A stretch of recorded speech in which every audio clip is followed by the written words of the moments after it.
So the first page you need to complete in your homework booklet is for components. We've got a column here showing your component symbols and giving your component names. You're going to need to write in what your component function is and then say whether or not the component fits into the category input, process or output. Input, process and output components are the three categories within electronics. You will have come across the term input, process, output within computer science as well.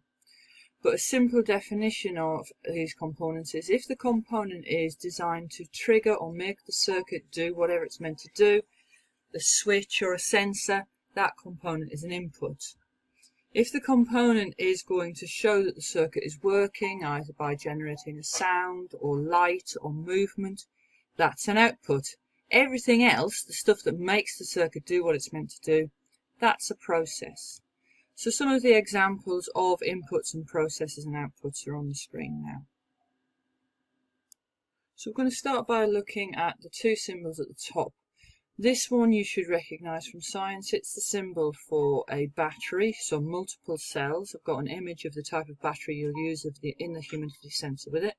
But they can also be drawn as what they call rails, a positive rail and a negative rail. And this is really just the top of the battery and the bottom of the battery. So we've got voltage rails or batteries, and these are the power supply.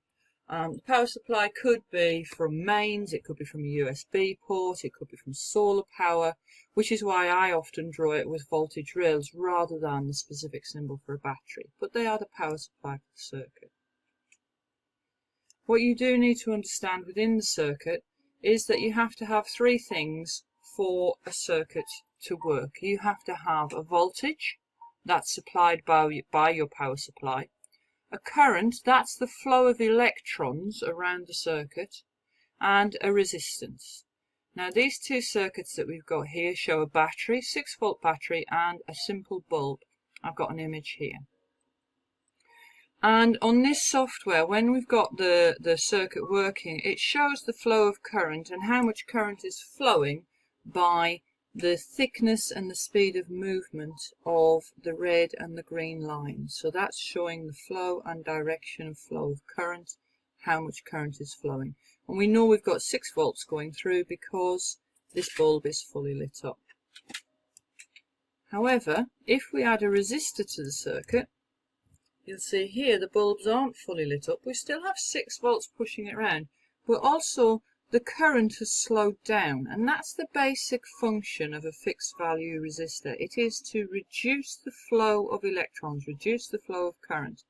The only problem is, in this light bulb, we've reduced the flow of current so much that the bulb can't light properly.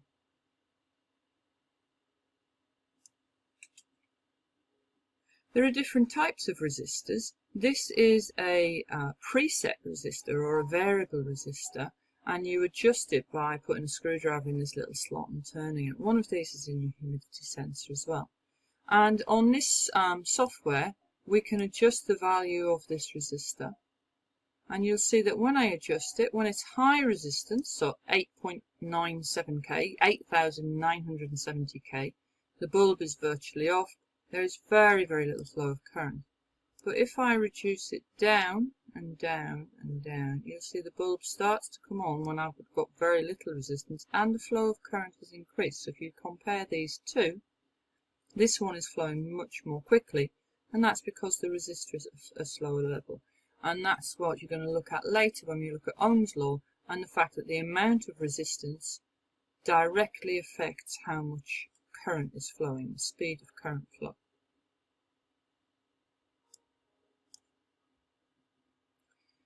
Now, two other types of resistors that are on your sheet are the light-dependent resistor, looks like this, and the thermistor, which looks like this. And a light-dependent resistor is basically a resistor whose value changes with light levels. So at the minute, this is saying that it's very, very dark, and because it's dark, it has a resistance of 10 million ohms. But if I change the light levels, so if I basically turn the light on, the resistance drops right down. When it's fully on, so it's really, really bright, we've only got 400 ohms. And the bulb turns on, but it still doesn't turn on much. Same goes for the thermistor. If you look at this at the minute, it's got 26K. It's quite cold.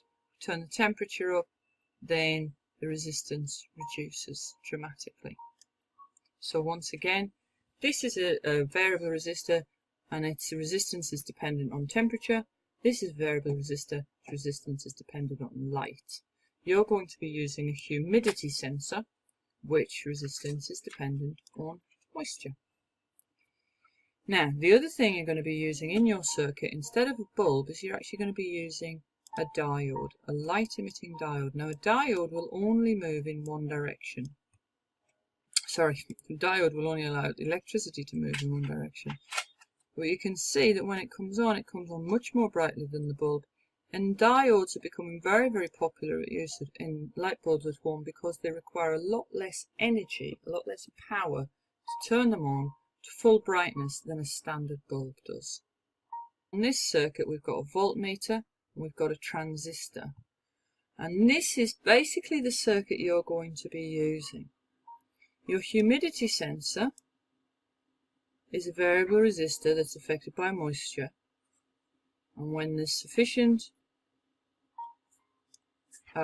when the resistance comes down, then your LED will turn on. But you'll notice it isn't directly connected to the LED. And that's so that we can set the level. The transistor here is an electronic switch. If we've got a voltage of 0.6 or more, it will turn on and allow current to flow from the base, from the collector to the emitter.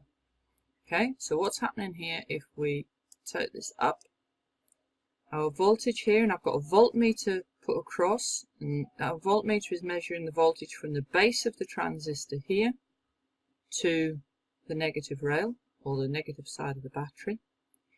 If this is less than 0.6 of a volt, then the transistor will not allow the current to flow from the collector to the emitter, so the LED will be off. If, however, we blow on to our moisture sensor, it will reduce the resistance. The voltage at this point will increase. So we've now got 700 millivolts. So that's 0.7 volts. So our transistor has turned on and it allows the current to flow through the LED from the collector to the emitter. So our transistor is an electronic switch which turns on when there is a small voltage at the base and allows a large current to flow from the collector to the emitter. And our voltmeter can be used to measure the voltage at any point in the circuit.